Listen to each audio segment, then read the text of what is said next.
ये कहानी जेम्स बोवन की जिंदगी की सच्ची कहानी है, जिसके पास न रहने के लिए घर है न खाने के लिए खाना। वो फुटपाथ पर सोता है, वो कूड़ेदान से खाना खाता है, पर इसका जिम्मेदार वो खुद है। Bollywood silver screen presenting a street cat named Bob. कहानी की शुरुआत होती है लंदन शहर से, जहां पर सड़क के किनारे एक लड़का गिटार बजाते हुए गाना गा रहा होता है। इस लड़के का नाम है जेम्स बोवन। दरअसल इसके पास ना रहने के लिए घर है, ना ही खाना खाने के लिए पैसे। किसी तरह से गिटार बजाकर परफॉर्म करके कुछ पैसे कमाता है, पर यहाँ पर कोई भी इसकी परफॉर्मेंस देखने में, इसका गाना सुनने में इंटरेस्टेड नहीं होता, जिस वजह से शाम होने तक वो इतने पैसे भी जमा नहीं कर पाता कि अपने लिए खाना खरीद सके। इसीलिए उसे कचरे के डिब्बे से खाना निकाल कर खाना पड़ता है और वो रात को वहीं फुटपाथ पर सो जाता है।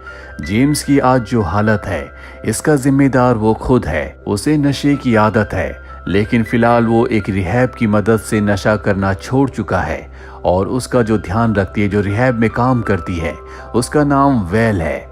वेल उसे समझाती है कि किस तरह से नशे को छोड़ा जा सकता है। नशा छोड़ने के लिए वो एक खास तरह की दवाई लेता है ताकि उसे नशा करने का मन ना करे। अब एक रात को जेम्स खाना लेने के लिए एक रेस्टोरेंट में जाता है, लेकिन उसके पास पैसे पूरे नहीं होते, जिस वजह से रेस्टोरेंट का जो ओनर होता है वो उस खाने को सिंक में फेंक देता है और जेम्स से कहता है कि तुम यहाँ से चले जाओ। जेम्स को बहुत बुरा लगता है, उसका दिल टूट जाता है। बाहर बारिश हो रही होती है, इसीलिए फुटपाथ पर सोने की उसे कोई जगह नहीं मिलती और उसी तरह से वो बारिश में जब चल रहा होता है तो उसका एक दोस्त कार से उसे आवाज लगाता है और कार के अंदर बुला लेता है। वो जेम्स को बताता है कि जो भी इस कार का ओनर है वो गाड़ी को लॉक करना भूल गया, हम यहाँ पर रात गुजार सकते हैं। दरअसल जेम्स का जो ये दोस्त है वो नशे का आदी है, जिसने अभी तक नशा नहीं छोड़ा और आज वो जेम्स को भी नशा करने के लिए कहता है। हालांकि जेम्स ने पिछले कई दिनों से नशा नहीं किया, लेकिन आज उसका दिल और दिमाग पूरी तरह से उसके कंट्रोल में नहीं होता, इसीलिए अपने दोस्त के साथ वो नशा कर लेता है। अगली सुबह जब कार का ओनर आता है तो जेम्स का दोस्त उसे देखकर भाग जाता है, लेकिन जेम्स अब भी बेहोशी की हालत में होता है क्योंकि उसने नशा किया है। इसीलिए कार का ओनर उसे हॉस्पिटल छोड़ देता है, जिसके बाद वहां पर वेल आती है जो रिहैब सेंटर में काम करती है और जेम्स को इनकरेज करती है कि वो नशा छोड़ सकता है। लेकिन आज जेम्स की इस हरकत से उसे बहुत गुस्सा आता है। वो कहती है कि तुमने ऐसा क्यों किया। जेम्स को भी अपनी गलती का एहसास होता है, वो सच में नशा छोड़ना चाहता है, इसीलिए उसके दिल में गिल्ट है। वेल उसे बताती है कि जो दवाइयां तुम नशा छोड़ने के लिए खा रहे हो, अगर उन दवाइयों के साथ तुमने नशा किया तो तुम्हारी मृत्यु भी हो सकती है। और अब जेम्स एक बार फिर से उसके ऑफिस में जाता है, जहां पर वो उसे प्रॉमिस करता है कि वो हमेशा के लिए नशा छोड़ देगा। इसीलिए जेम्स एक बार फिर से अपने पुराने रूटीन को कंटिन्यू करता है, जहां पर वो गिटार बजाकर और गाना गाकर लोगों को एंटरटेन करके पैसे कमाने की कोशिश करता है। लेकिन पूरा दिन परफॉर्म करने के बाद भी शाम तक वो खाने के पैसों का इंतजाम नहीं कर पाता। जेम्स का वही दोस्त जिसने उसे पिछली बार नशा करवाया था, वो एक बार फिर से उसके पास आता है और जेम्स से नशा करने के लिए कहता है, लेकिन जेम्स इस बार उसे भगा देता है क्योंकि अब उसने अपने दिल और मन को पक्का कर लिया है। वहीं हमें वेल को दिखाया जाता है जो अपनी सीनियर से कहती है कि हमें जेम्स को किसी भी तरह से एक रूम दिलवाना चाहिए। उसकी सीनियर बताती है कि पहले हमारे पास बहुत सारे ऐसे पेशेंट्स हैं जिनकी हालत जेम्स से ज्यादा खराब है, उन्हें रूम की ज्यादा जरूरत है। पर वेल अपनी सीनियर से रिक्वेस्ट करती है। उसकी सीनियर पूछती है कि तुम जेम्स के लिए इतनी ज्यादा इंटरेस्टेड क्यों हो। वेल बताती है कि मुझे पूरा यकीन है, अगर एक बार जेम्स को हम सड़कों से घर तक ले आए तो वो अपनी जिंदगी में कुछ अच्छा कर सकता है, वो हमेशा के लिए नशे से बाहर निकल सकता है। और अब वेल के कहने पर जेम्स को एक घर प्रोवाइड कर दिया जाता है, जिसके बाद वेल जेम्स को इस घर पर लाती है। हालांकि घर की कंडीशन बहुत अच्छी नहीं होती, पर जेम्स इस घर को देखकर बहुत खुश हो जाता है, साथ ही आज वो इमोशनल भी है।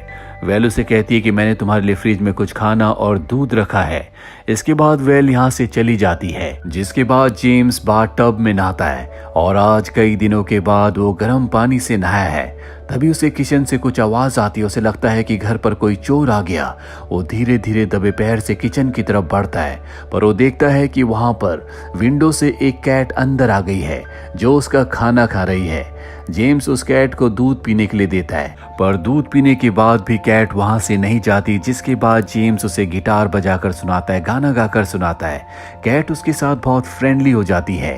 जेम्स की आंख लग जाती है।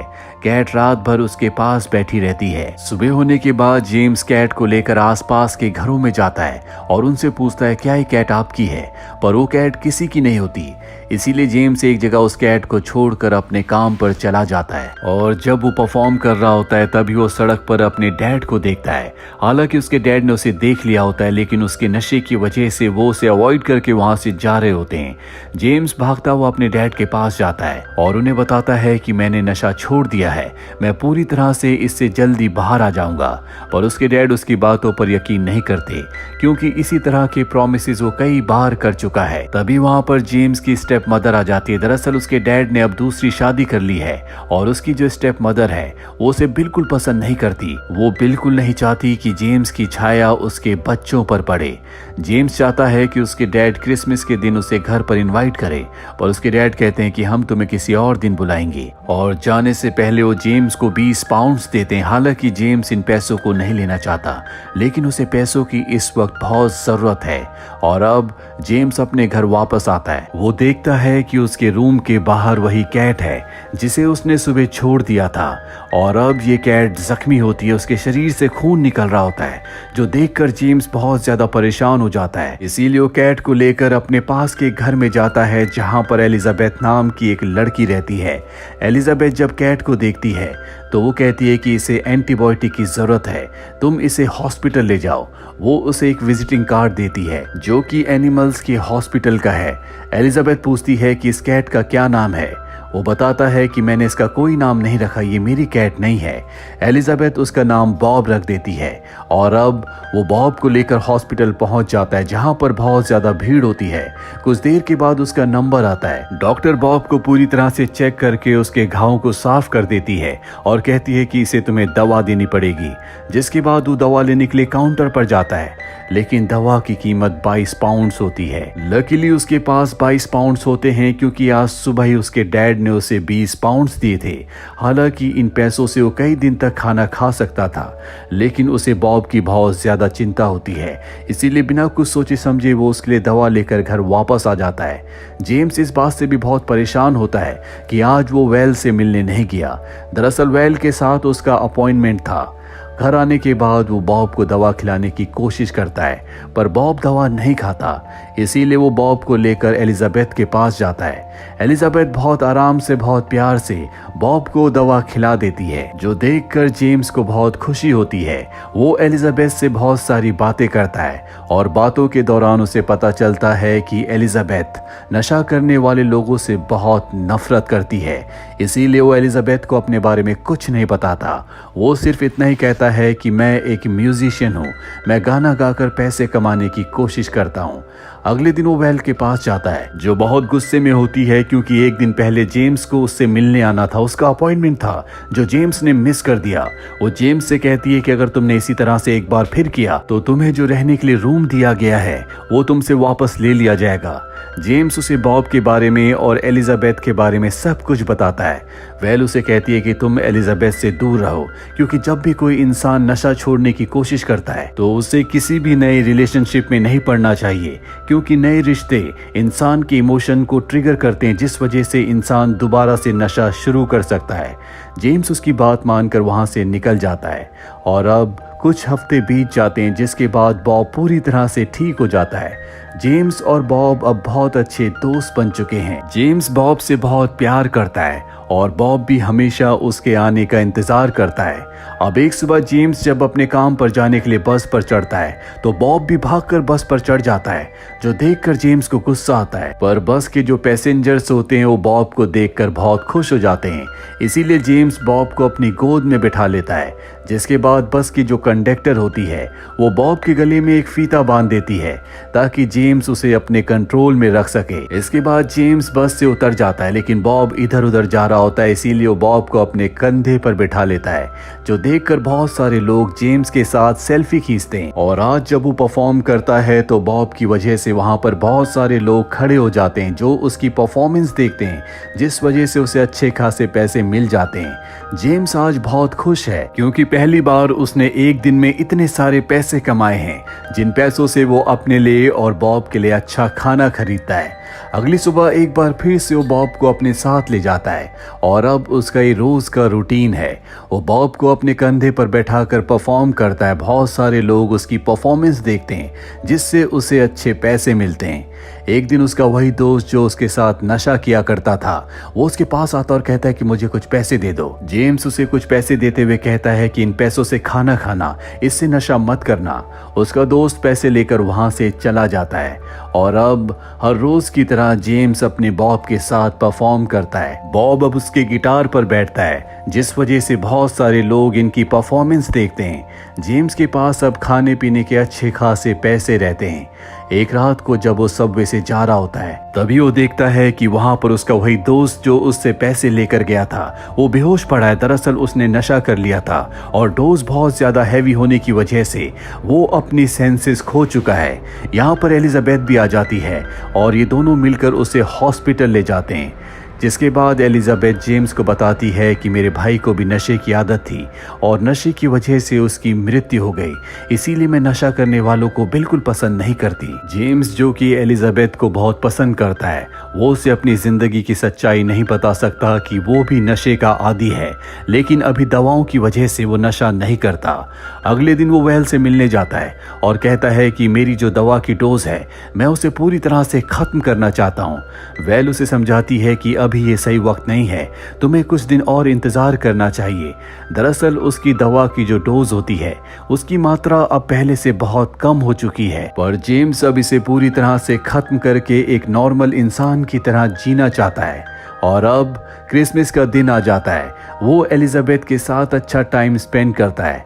एलिजाबेथ उसे एक पेंटिंग गिफ्ट करती है और जेम्स उसे गाना गाकर सुनाता है, जिसके बाद वो बॉब को लेकर अपने डैड के घर जाता है, जहां पर उसकी स्टेप सिस्टर्स होती हैं जो जेम्स से बहुत बदतमीजी करती हैं। और यहाँ पर अब जेम्स के डैड भी उसे यहाँ से जाने के लिए कहते हैं। हालांकि वो उन्हें समझाने की कोशिश करता है कि वो नशे से अब पूरी तरह से दूर है, पर उसके डैड नहीं चाहते कि जेम्स उनके घर पर आए। तभी बॉब उसके कंधे से उतरकर घर पर भागने लगता है, जिससे वो बहुत सारी चीजें गिरा देता है।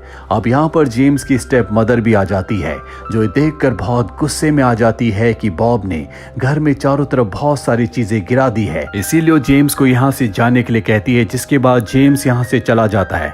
अगले दिन जब वो परफॉर्म कर रहा होता है, तभी वहां पर एक शरारती बच्चा आता है जो जानबूझकर अपने डॉग से जेम्स के बैग के ऊपर पी करवाता है। वहां पर खड़े लोग उस बच्चे पर बहुत गुस्सा करते हैं, जिस वजह से वहां पर शोर शराबा हो जाता है।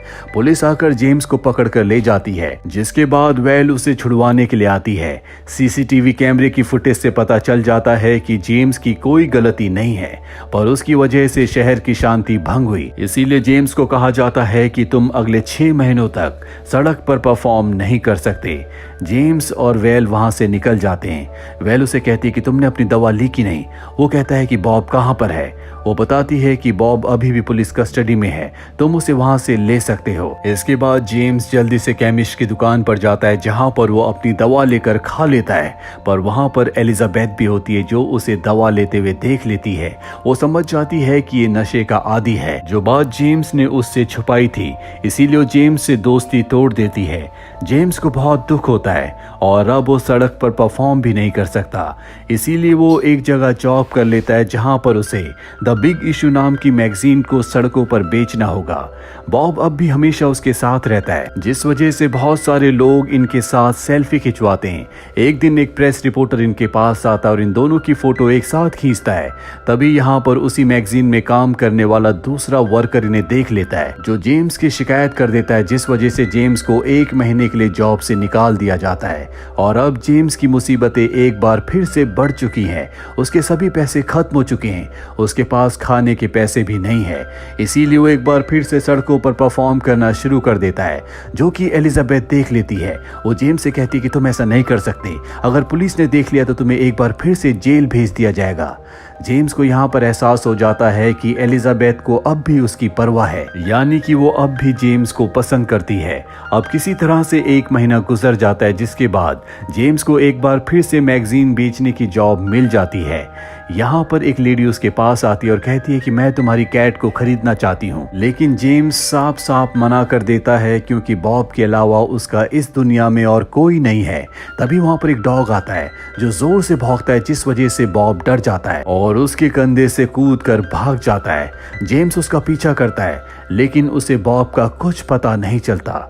अगले 2 दिनों तक वो बॉब को ढूंढता रहता है, लेकिन बॉब उसे नहीं मिलता, जिस वजह से वो बहुत ज्यादा डिप्रेस हो जाता है। वो अपने मानसिक संतुलन को अपने कंट्रोल में नहीं रख पाता, इसीलिए वो तय करता है कि वो नशा करेगा। वो एक बार फिर से उन लोगों के पास जाता है जो नशे की सामग्री बेचते हैं, पर इससे पहले कि वो नशा खरीदता, वो अपने मन पर कंट्रोल कर लेता है और उस जगह से चला जाता है। जेम्स जब अपने घर में वापस आता है तो देखता है कि बॉब किचन में उसका इंतजार कर रहा है।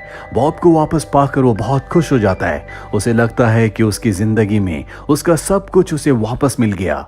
अगले दिन वो वेल के पास जाता और कहता है कि मैं हमेशा के लिए इन दवाओं को छोड़ना चाहता हूँ, मैं एक नॉर्मल इंसान बनना चाहता हूँ। वेल उसे समझाती है कि ये इतना आसान नहीं है, तुम्हारा 1 हफ्ता बहुत मुश्किल रहेगा, तुम्हें बुखार आएगा, तुम्हारा शरीर कांपेगा।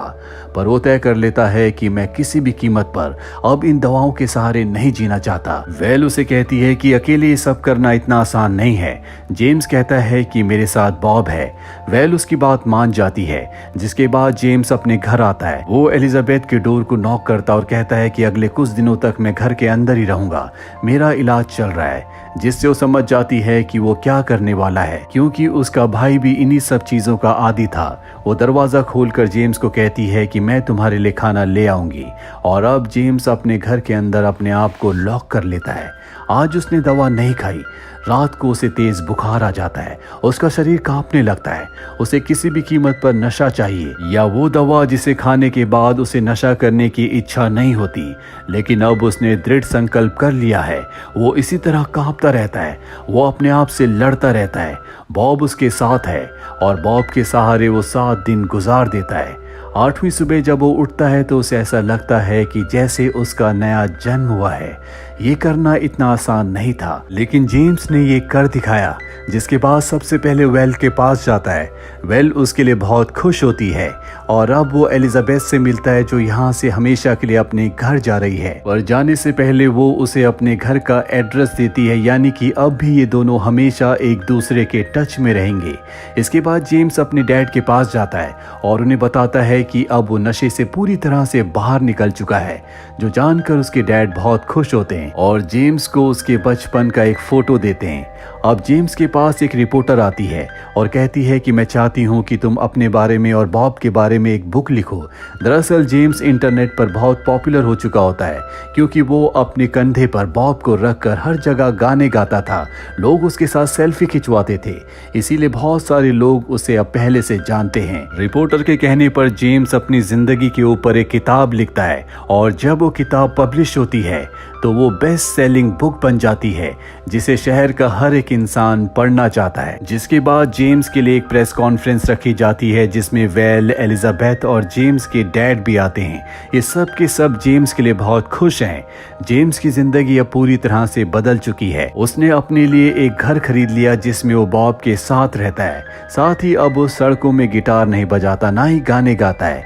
वो अब चैरिटी के लिए काम करता है, जहां पर वो जितने भी पैसे कमाता है वो अच्छे कामों के लिए डोनेट कर देता है। कहानी के अंत में हमें जेम्स की और बॉब की असली फोटो दिखाई जाती है, जो आज भी एक दूसरे के साथ हैं। तो ये थी जेम्स बोवन की जिंदगी की सच्ची कहानी। जेम्स बोवन की जिंदगी उन लाखों नौजवानों के लिए एक एग्जाम्पल है जो नशा ना छोड़ने के बहाने बनाते हैं। जेम्स बोवन के पास कुछ नहीं था, ना खाने के लिए खाना, ना रहने के लिए घर, लेकिन फिर भी अपने दृढ़ संकल्प से न सिर्फ उसने नशा छोड़ा, बल्कि वो जीवन में कामयाब भी हुआ। उम्मीद करते हैं कि ये कहानी आपको पसंद आई होगी।